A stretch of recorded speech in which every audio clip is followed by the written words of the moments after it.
எவிடன்ஸை மறைச்சாலே குற்றம் தான். Order section போட்ட மேலே எஃப்ஐஆர் அந்த கேஸ் நடத்தினாது. சிபிஐ எந்த அளவுக்கு இதை சரியாக விசாரிப்பாங்கன்னு தெரியல. எனக்கு ஏற்கனவே நிறைய அனுபவப்பட்டிருக்கேன்னா இப்போ நீங்கள் அடித்தாங்களே பிவிசி பைப் அதெல்லாம் சொல்கிறாங்களா, அதெல்லாம் கலெக்ட் பண்ணணும். அவங்க கலெக்ட் பண்ணால் தான் எஃபெக்டிவாக இருக்கும்.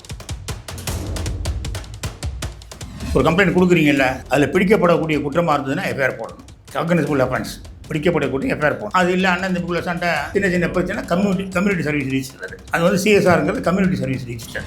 அரசு அதிகாரிகள் ஏன் பர்சனல் இதுக்காண்டியே அரசாங்கத்தை யூஸ் பண்ணிக்கிட்டு சார் முன்னெல்லாம் ஒரு ஒரு டெஸ்ட் வைக்கிறாங்க வச்சுக்கிடுங்க, உங்களுக்கு இன்டெலிஜென்ஸ் இருக்கா, உங்களுக்கு நாலேஜ் இருக்கா, எல்லாம் பார்த்து செலக்ட் பண்ணாங்க. இதெல்லாம் கத்திக்காரன் உங்கள் பையன் அவன் அந்த டிபார்ட்மெண்ட் சேர்த்து விடுறேன் அவ்வளோதான் முடிஞ்சு போச்சு. நான் டிநகர் இன்ஸ்பெக்டராக இருக்கேன், 2.25 வருஷம் இருக்கேன். எனக்கு ஒரு ஃபோன் வருது ஒரு நாள் காலையில், நான் ஜவஹர் பாபு பேசுகிறேன். ஜவஹர் பாபுனா யார்? சிஎம்பிஏ பேர், ஜெயலலிதா பிஏ. ஐயா சொல்லுங்கய்யா, ஒரு 4 போலீஸ் அனுப்புங்க. உடனே எங்கே சார் அனுப்பணுங்க? குமரல் செல்ஸ் அனுப்புங்க. எதுக்கு சார்ங்க? கடையை காலி பண்ணோம். கோர்ட் ஆர்டர் வாங்கியிருக்காங்களாங்க. நான் சொல்கிறேங்க கோர்ட் ஆர்டர்லாம் வாங்கலை அப்படின்னு. சாரி சார், நீங்கள் எங்கிட்ட சொல்லக்கூடாது. கோர்ட் ஆர்டர் வந்து போலீஸ் கிட்ட போட்டால் தான் நான் போக முடியும், இல்லைன்னா நான் போக முடியாது அப்படின்னு. யூ வில் ஃபேஸ் மியூசிக் அப்படின்னா. அப்போ வந்து எனக்குமே என் மேலே விஜிலன்ஸ் என்கொயரி போட்டு என்ன நான் பேசுகிறேன் அரமணாரம் மாதிரி. அதனால தான் நான் திருப்பி போனேன்.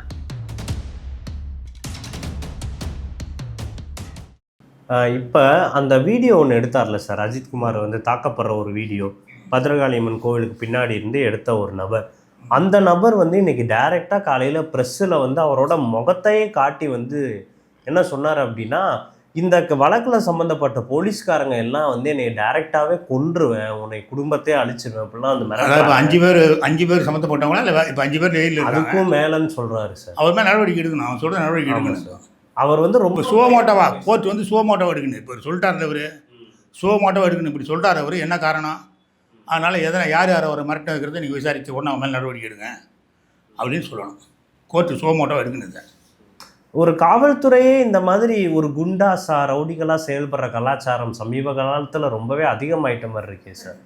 நிறைய வழக்குகள் வந்து உதாரணமாக பார்க்க வந்து முடியுது, இந்த வழக்கு வந்து உட்படாது. காரணம் வந்து என்ன சார்? ஒரு பெரியவர் ஒருத்தர் நான் டிநகர் இன்ஸ்பெக்டராக இருக்கும், மாம்பழத்து இன்ஸ்பெக்டராக இருக்கும்போது ஏதோ ஒரு இடம் ஒரு 4 கிரவுண்டு 5 கிரவுண்டு இடம், அது ஏதோ கொஞ்சம் பேர் ஆக்கிரமிச்சிருக்காங்க போது. ஹைகோர்ட்டு சுப்ரீம் கோர்ட்டு எல்லாம் போய் பார்த்துட்டு வச்சார். ஒன்றும் வேலைக்கு ஆகலை. அப்புறமா கோர்ட்டு ஆர்டரும் போட்டு வாங்கிட்டு வந்துட்டார். எனக்கு முன்னாடி இன்ஸ்பெக்டர்கிட்டலாம் நான் புதுசாக போனோன்னா அவர் என்னை வந்து பார்த்தாரு. எனக்கு அது தெரியாது, நான் லோக்கல் போலீஸ் நிறையா சர்வ் பண்ணது கிடையாது நான். அப்போ என் ஃப்ரெண்டு ஒருத்தர் இன்னொரு இன்ஸ்பெக்டர் வந்துட்டார். அவர் எங்கிட்ட உட்காந்து பேசிக்கிட்டு இருந்தார். இவ்வளோ தானே நான் சொன்னேன்னு திருப்பி வீரன் வைப்பார், நுச்சுக்கு வீரன் வைப்பார், அவன் புரிய முடிச்சு கொடுத்துப்பான். 6 வருஷமாக முடியாத பிரச்சனையை அவர் இப்போ ஒரு 10 நாள் கழிச்சு வராரு. ஒரு 10,000 பணம் எடுத்துக்கிட்டு, சார் இதுக்கு ஹெல்ப் பண்ணி கொடுத்தாரு சார், ரொம்ப தேங்க்ஸ் சார் அப்படின்னு. அந்த மாதிரி தான் நடக்குது. இப்போது காவல்துறை ஒழுங்காக வேலை செஞ்சு அவன் தலையிட மாட்டான்ல, அவங்ககிட்ட போக வேண்டிய வேலை கிடையாதுல்ல. அப்படி தான் இப்போ என்னையா நான் டிநகர் இன்ஸ்பெக்டராக இருக்கேன், 2.25 வருஷம் இருக்கேன். எனக்கு ஒரு ஃபோன் வருது ஒரு நாள் காலையில், நான் ஜவஹர் பாபு பேசுகிறேன். ஜவஹர் பாபுனா யார்?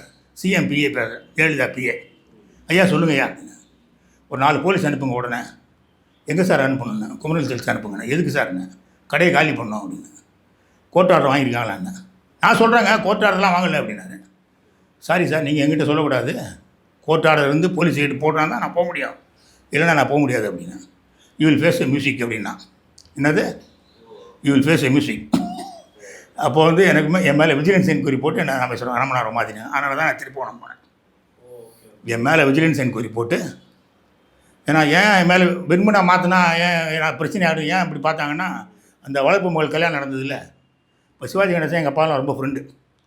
அவர் வீட்டுக்கு நான் போவேன், நான் தான் இன்ஸ்பெக்டருங்கிறனால நான் போவேன். என்னடா வா ராஜரிசி பத்த போனா வாடா அப்படி மாதிரி. சிவாஜி இல்லை ரொம்ப நெருக்கமாக இருக்கார், சிவாஜிக்கிட்ட நெருக்கமாக இருக்காருங்கிறதுனால சாதாரணமாக மாற்றாமல் என் மேலே விஜிலன்ஸ் என்கொயரி போட்டு மாற்றினாங்க. இதுதான் அப்படி எப்படிலாம் பழி வாங்குறாங்க பாருங்கள். சரி, அதே நான் இப்போ இந்த சந்தர்ப்பம் கிடைச்சனால சொல்லிடுறேன். அப்புறம் அந்த விஜிலன்ஸ் இன்ஸ்பெக்டர் என்னை கூப்பிட்டாரு, ஒரு டிஎஸ்பி விசாரணை கூப்பிட்டாரு. என் மேலே என்ன சார் குற்றச்சாட்டு அப்படின்னா, நீங்கள் ஒயின் ஷாப்லலாம் மாமூல் வாங்கினீங்களா அப்படின்னாரு. ஆமாம் சார் வாங்கினேன், உண்மை தான் அப்படின்னு. என்னது வாங்கினீங்களா? வாங்கினேன் சார், மொத்தம் 16 ஒயின் ஷாப்பு, 14 ஒயின் ஷாப்பில் தான் நான் வாங்கினேன். 2 கையில் வாங்க மாட்டேன். ஒன்று சசிகலா சொந்தக்காரங்க, ஒன்று டிஎம்கேக்காரன். பாக்கி பேப்பர் கொடுங்க சார், நான் எழுதி கொடுக்குறேன் அப்படின்னேன். ஒன்று பேப்பர் 1+1 கார்பன் வச்சு கொடுத்தாரு. நான் கடையில் எழுதினேன். நான் மாத்திரம் வாங்கலைங்க, ஏசி வாங்கினார், டிசி வாங்கினார், பாண்டி பஜார் வாங்குறாரு, கோடம்பா வாங்குறாரு. என்னங்க எழுதிருக்கீங்க? எல்லோரும் தாங்க வாங்குறாங்க, என்ன மாத்திரம் மாதிரி ஒன்று அவர் பிடுங்கி தீ வச்சு குளிச்சோ போய் வெளியே போய் அப்படின்னாரு. என்கொயரி நான் சும்மாலாம் போக முடியாதுங்க, ஒரு பேண்ட் அரேஞ்ச் வாங்கி கொடுங்கன்னு சொல்லி பேண்ட் அரேஞ்ச் கொடுத்து வந்தேன். என்கொயரி க்ளோஸ் பண்ணாங்க. அதுக்கப்புறம் தான் அந்த பார் கலாச்சாரம் வந்தது. அப்போ இல்லீகல் பாராக இருந்ததில்ல, அதுக்கப்புறம் பார் கொண்டு வந்தது. அதனால தான் இதுதான் விஜிலன்ஸ். பட் இப்போ வரைக்கும் இந்த அதிகாரத்துக்கு இப்போ அடிபணிஞ்சு போகிற மாதிரியான ஒரு சூழ்நிலை தான் காவல்துறை அதிகாரிகள். எல்லாருக்கும் என்னங்க, இப்போ என் வாழ்க்கையெல்லாம் பார்த்துக்கிட்டு போங்களேங்க. இவ்வளோ போராடுறியா ஒன்றும் பிரயோஜனம் இல்லை, நம்மளாம் இருக்க ஜாலியாக வாழ்க்கை எங்கேயா விட்டு போவோம், அவ்வளோதான், சிம்பிள். அரசு அதிகாரிகள் ஏன் இந்த போக்குலேயே வந்திருக்காங்க? எப்போ பாரு பர்சனல் இதுக்காண்டியே அரசாங்கத்தை யூஸ் பண்ணிக்கிட்டு. சார் முன்னெல்லாம் ஒரு ஒரு ஒரு டெஸ்ட் வைக்கிறாங்க வச்சுக்கிடுங்க, உங்களுக்கு இன்டெலிஜென்ஸ் இருக்கா, உங்களுக்கு நாலேஜ் இருக்கா, எல்லாம் பார்த்து செலக்ட் பண்ணாங்க. இப்போ இதெல்லாம் கத்திக்காரன், நம்ம பையன் அவனை அந்த டிபார்ட்மெண்ட் சேர்த்து விடுறான், டிபார்ட்மெண்ட் சேர்த்து விடு, அவ்வளோதான், முடிஞ்சு போச்சு. எல்லா பக்கமும் நீங்கள் ஆக்சுவலாக அசம்பிளி சமயத்தில் யாருமே கஸ்டடியில் அப்படி இருந்ததுங்க ஒரு காலத்தில் நாங்கள் இருக்கும்போது. இப்போ அதெல்லாம் நான் ஃபாலோ பண்ணுறதில்ல. நாங்கள் இருக்கும்போது அப்போ ஏதோ ஒரு பிரச்சனை ஆகிப்போச்சு. அதனால் அசம்பிளி டைமில் யாரும் கஸ்டடியில் இல்லீகலாக வைக்காதாங்க அப்படின்னு ஸ்ட்ரிக்டாக ஆர்டர் போட்டிருந்தாங்க. அதுக்காக தான் நான் போய் என் லிமிட்டில் அது நான் பதிவு பண்ணேன். நான் இப்போது அந்த நான் வந்து திருப்பூர் இன்ஸ்பெக்டராக இருந்தேன். ஒரு நாள் நைட்டு மதுரையில் போய் ஏதோ ஒரு சினிமா பார்த்துட்டு 1:30 மணிக்கு லாகப்பில் போய் ஏப்பா சட்டசபை நடந்துக்கிட்டு இருக்கு, லாகப்பில் யாரையும் போடாதான்னு சொல்லி இந்த பராகாரன்னு சொல்லிட்டு வந்துட்டேன். ஒரு 2:30 மணிக்கு ஸ்வீப்பர் ஓடிடுறார், கண்ணன் பேர் அவருக்கு நினைக்கிறேன். ஐயா லாகப்பில் ஒருத்தர் செத்து கிடக்குறான் அப்படின்னாரு. சட்டசபையில் ஆளே உள்ளே போடுறான்னு சொல்லி எப்படி யார் கொண்டு போட்டால் ஏன் செத்தான்னு தெரியல எனக்கு. பாராகாரம் எங்கேனா பாராகார் ஓடி போயிட்டார் சார். சரி சப் இன்ஸ்பெக்டர் அவரும் இல்லை சார் அப்படின்னா. சரி நான் போய் பார்த்தா அவன் ரத்தத்தில் கிடக்குறான் அப்படியே லாக்கப்பில். நான் ஒன்றா அவன் மேலே கொஞ்சம் ஒன்றா அப்படி லேசாக நான் அப்போ உயிர் இருக்கு அவனுக்கு. உயிர் இருக்குன்னு தெரிஞ்சவொன்னே ஒரு ஹோமியோபதி டாக்டரை வர சொல்லி அவனை காப்பாற்றிட்டேன். இதுக்கடையில் என்ன ஆகி போச்சுன்னா ஒரு மாதத்துக்கு முன்னாடி, இந்த சம்பவம் நடக்குது ஒரு மாதத்துக்கு முன்னாடி, திமுக உள்ள குரூப் சண்டை, மூக்க அளவுக்கு இன்னொரு ஆளுக்கு ஒரு சண்டை. ஒரு அடித்தடியில் ஒரு குரூப்பில் நிறைய பேர் மண்டை உடஞ்சி போச்சு. அவங்க மேலே திருநாட்டு பேர் போட்டுருந்தானா. அது சட்டப்படி அதான் போடணும். இவங்க ஆளுங்கட்சிங்கிறதுனால கம்மியாக போடுறது, எதிர்கட்சினால ஜாஸ்தியாக போடுறதுங்களா நியாயமாக எது பண்ணணும் அதை பண்ணேன். அதனால் அந்த கோர்ட்டு ஜாமி இனிமேல் அலைஞ்சிக்கிட்டு இருந்தாங்க. இந்த விஷயம் வெளியே தெரிஞ்ச உடனே ஒரு ஸ்டேஷன் வாசலில் 4 மணிக்கெல்லாம் ஒரே கூட்டம், கொண்டுட்டார் இன்ஸ்பெக்டர், கொண்டுட்டார் அப்படின்ட்டு. இப்போ ஒருவேளை அவன் செத்துருந்தான் வச்சுக்கிடுங்க, 4 பேர் போய் சார் சொல்லி இவர் தான் கொலை பண்ணார். அப்புறம் நான் எந்த கதறுனாலும் நடக்காது, நம்ம கதை கந்தலாக போயிருந்துருக்கோம். அப்புறம் அவன் வாடா வெளியே வாடனா வரமாட்டேங்கிறான் அவன். சார் என் காதலி இந்த கிராமத்தில் இருக்கா, அவளை கூட்டுவாங்க அப்படின்னா. அப்புறம் இன்ஸ்பெக்டர் மாமா வேலையை பார்த்து ஜீப் அமிச்சு அவளை கூட்டு வந்தப்புறம் தோல் மேலே கை போட்டுட்டு வந்து இன்னும் அந்த காட்சி கண்டுக்குள்ளே இருக்குன்னு. ஐயா நல்லவர், நான் விருதுநகர் கார் திருடனா, விருதுநகர் தான் இன்ஸ்பெக்டர் தான் என்னை பிடிச்சி போட்டார், ஐயா தான் நான் காப்பாற்றினார் அப்படின்னா. அப்புறம் வந்தவங்க கலைஞ்சி போயிட்டாங்க. அதனால தான் இப்போ நீங்கள் திருப்பூர்னு மேலே வந்தால் நான் மெயினாக நாங்கள் இன்ஸ்பெக்டராக இருந்ததுனால.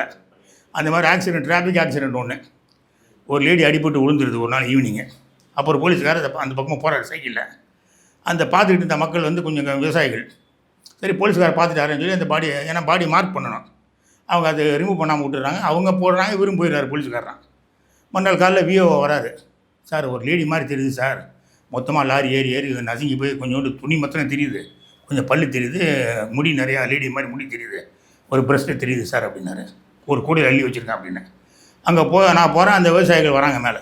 ஏன்யா நேற்று ஒரு போலீஸ்காரர் பார்த்துட்டு போனாரியா அப்படின்னாங்க. அப்புறம் அந்த போலீஸ்காரர் கேட்குறேன், ஏன்யா ஆமாம் நான் சொல்லுவேன், நீங்கள் ஒன்றும் ராத்திரி போகிற அந்த பாடியை பாதுகாத்துங்க சொல்லுவீங்க, அதனால் நான் போயிட்டேன் சார். எவ்வளோ கேர்லெஸ்ஸாக இருக்காங்க பாருங்க, இருக்காங்கல்ல அப்படி தானே. அதே இன்னொரு சமாச்சாரமும் சொல்லிடலாம். அந்த ஊர்லேயே தான் ஒரு பொண்ணு, கல்யாணம் ஆன பொண்ணு செத்து போகுது, 4 வருஷத்துக்குள்ளே செத்து போகுது. 4 வருஷத்துக்கு செத்து போனால் ஆர்டிஓனுக்கு வரைக்கும் போகணும். 7 வருஷத்துக்கு மேலேனா தான் போலீஸ் விசாரணை எடுக்கணும். அந்த எஸ்ஐ என்ன பண்ணுறாரு, அந்த பொண்ணு சம்மந்தப்பட்ட ஒரு ஆளை எங்கிட்ட கொண்டு வர சர்க்கிள் ஆஃபீஸ் கூப்பிட்டு வராரு. அவர் வந்து ஐயா கல்யாணம் ஆகி 8 வருஷம் ஆகிப்போச்சு. அவர் வந்து நான் எல்லாத்தையுமே சந்தேகப்பட்டுட்டு முடியாது. அப்படிங்களா, சரி இப்போ நீங்கள் இன்வெஸ்டிகேட் பண்ணி பாடியை கொடுத்துருங்க அப்படின்ட்டேன். மறுநாள் தந்தி மேலே தந்தி பறக்குது, இன்ஸ்பெக்டருக்காக ஃப்ராட் பண்ணிட்டார் அப்படின்ட்டு. கல்யாணம் 4 வருஷம் தான் ஆகுது. நான் ஐயோ நான் நேர்மையானங்கிறதுனால அந்த கலெக்டர் ஒத்துக்கிட்டு ஆர்டிஓனுக்கு வரைக்கும் ஆர்டிஓனுக்கு டேக்கப் பண்ணார். ஒரு சாவுலேயே போய் இப்படி சொல்கிறாங்க பாருங்க, கல்யாணம் 8 வருஷம் ஆகிப்போச்சு எங்கிட்ட போய் சொல்லி என்னை டைவெர்ட் பண்ணி இப்படி இருந்தால் எப்படிங்க திருந்தோம். எல்லா இடத்துலையும் அப்படி தான் இருக்கும். மயிலாப்பூர் கிரிமினல் இன்ஸ்பெக்டராக இருக்கும்போது இந்த சைக்கிளில் பசங்க போவாங்க, பணக்கார ரோடு பசங்க செயின்லாம் போட்டு போவாங்க. ஒரு குரூப் என்ன பண்ண சைக்கிளில் செயின் சரியில்லை, அது சரியில்லை சொல்லி அட்டன்ஸை டைவெர்ட் பண்ணி செயினை பிடிக்கிட்டு போயிடுவாங்க. மயிலாப்பூரில் மாட வீதியில் ஒரு பையனுக்கு, வடக்கு மாட வீதியில் ஒரு பையன்கிட்ட பிடிக்கிட்டு போயிடுறாங்க. இது மறந்து அவன் வந்து என்கிட்ட புகார் கொடுக்கல, அப்போ புகார் கொடுக்கல. ஒரு 15 நாள் கழித்து திருப்பி அந்த பையனே பிடிக்கிறாங்க. அந்த பையன் அப்போ வந்து கவரிங் செயின் போட்டுருந்தான். அவன் உஷாராகிட்டான். இவனுங்க தான் 10 அவன் டக்குன்னு பிடிச்சி தான் பப்ளிக்கெலாம் சேர்ந்து பிடிச்சி கொண்டு கொடுத்துட்டாங்க. ஒரு 7 பேர் திருவூத்திக்கார பசங்க 7 பேர் அரெஸ்ட் பண்ணால் மார்வாடி பாடியில் ஒரு மார்வாடி கடையில் 65 ப்ராப்பர்ட்டி வச்சுருக்காங்க. எவ்வளவு? 65 செயின் அங்கிட்டு நான் ரெக்கவரி பண்ணுறேன். நான் அப்புறம் கிரைம் மீட்டிங் நடக்கும், எல்லா கிரைம் இன்ஸ்பெக்டரும் வருவாங்க சிட்டி போலீஸில். எங்கிட்ட 65 ப்ராப்பர்ட்டி இருக்கியா, 65 ப்ராப்பர்ட்டி யாரும் ஒரு புகார் கூட வரல. புகார் வரல. ஒருவேளை புகார் வந்து எஃப்ஐஆர் போட மாட்டாங்களா தெரியாது. கண்டிப்பாக யாராவது 4 பேர் 65 ப்ராப்பர்ட்டி யாராவது 4 பேராக புகார் கொடுத்துருப்பாங்கல்ல. கடைசியில் 5 ப்ராப்பர்ட்டியை தான் நான் சில பேருக்கு பயனாளிகளுக்கு கொடுத்தேன், மற்ற 60 கொண்டு கோர்ட்டில் கட்டினேன். வீணாக போச்சு அது. முதல்ல காவல்துறையில் எஃப்ஐஆர் போடணுங்க. பிடிக்கப்படக்கூடிய ஸ்ட்ரிக்டாக ரூல் நிறையா இருக்குது. இப்போ கூட இப்போ நம்ம அருண் வந்திருக்காருல, அவரே சிவில் மேட்டர்லாம் நீங்கள் போடக்கூடாது வைக்கக்கூடாதுன்னு சர்க்கிளே விட்டுருக்காரு. இப்போ ஒரு முருகானந்தன் ஒரு சீஃப் செக்ரட்டரி இருக்கார்ல, ஒரு மனு வந்ததுன்னா 3 நாளைக்குள்ளே ஒப்புதல் கொடுக்கணும். திருப்பி சொல்லிகிட்டே இருக்காங்க. ஆனால் அப்படி நடக்கிறதே கிடையாது. புரியுதா உங்களுக்கு? பிடிக்கப்படக்கூடிய கூட்டம்னா சிஎஸ்ஆர் போடணும், எஃப்ஐஆர் போடணும். சாதாரண விஷயம்னா சிஎஸ்ஆர் போடணும். இப்போ நீங்கள் எதை பார்த்தாலும் சிஎஸ்ஆர் தான். இப்போ ஒரு அம்மா ஒரு ஆங்கில லேடி ஒன்று இருக்குது பள்ளிக்கரணையில், அவங்க காரை யாரோ வாங்கி ஏமாற்றி எடுத்து போயிட்டான், விற்றுட்டான். புகார் கொடுத்து 4 மாதம் அலைஞ்சி சிஎஸ்ஆர் தான் போட்டிருக்காங்க. அதே மாதிரி கும்பகோணத்தில் ஒருத்தர் 10 லட்ச ரூபா ஏமாற்றிட்டான் ஒருத்தன், அதுக்கு சிஎஸ்ஆர் தான் போட்டிருக்காங்க. எல்லாம் சிஎஸ்ஆர் போட்டால் என்ன வாட் இஸ் யூஸ்? எஃபெக்டிவே இருக்காதுங்க. பயமே என்ன எல்லாத்த விட போலீஸ் ஆள் பத்தாது. ஆள் வந்து ஸ்ட்ரென்த்து கம்மியாக உங்களுக்கு. சும்மா ஒரு பந்தோபஸ்து எப்போ பாருங்கள் ஆளுங்களை போட்டு உயிர் எடுத்து அதே மாதிரி கொடுமைப்படுத்திட்டு இருக்கிறதுங்கிறது வேஸ்ட்டு. நீங்கள் போலீஸ் நிறையா போடணும். அவங்களுக்கு ஒரு பவர் நல்லா இந்த மாதிரி சட்டம் தன் கடமையை செய்யணுங்கிறத அடித்து சொன்னீங்கன்னா ஒரு வேலை மாற்றம் வரலாம். அதுக்கு அடிப்படையாக இந்த பொண்ணுக்கு வந்து உண்மை கண்டறிவு சோதனை நடத்தணும்.